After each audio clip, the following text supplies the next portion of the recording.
I first met Jerry in 1954.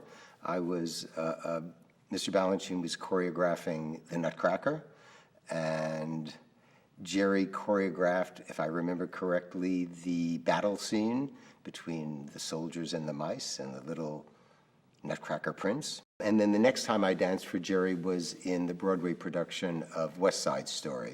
I auditioned for West Side Story, and Jerry was there. I'm sure it was a half a dozen times, because Jerry is notorious about not making up his mind. And to be in West Side Story on Broadway at 16 years old was maybe the coolest thing that could happen to a person in America. It was just the end cool thing to be in. And I loved the show. I loved doing the show on Broadway. The only ballet that I was actually in from the beginning was Les Noces, that was choreographed at American Ballet Theater.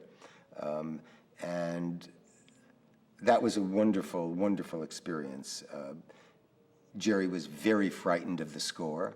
I think it had been on his mind for a very long time. And the score is capable of intimidating anybody. It's a very, very difficult score. And I remember when we started working on the second dance for the men's dance, which is, I think it's the second dance, he was so worried about the counts that he would write them on a blackboard that he brought into the room, in the front of the room. So we would be dancing, and we'd be looking at the blackboard, and we'd be counting.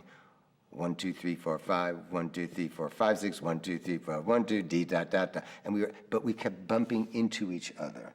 And finally, we went to him and said, Jerry, the blackboard is screwing us up. We can sing the music now. We've heard it enough times. And so finally, he let go of the blackboard. He wanted to be certain it was what he intended. And we were all sacrificed often to that end, as he sacrificed himself.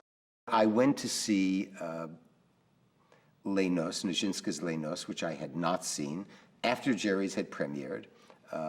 When the Royal Ballet came here, maybe it was 66, 67, I don't know, somewhere in there at the Met. And Jerry was sitting in the seat directly in front of me at the same performance.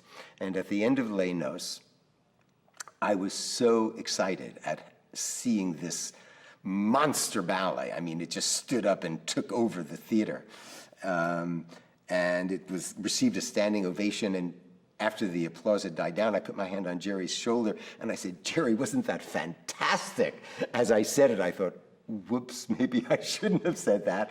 And he looked at me, he said, he was so moved by the dance. And he said, if I had seen this, I would never have choreographed a version of it.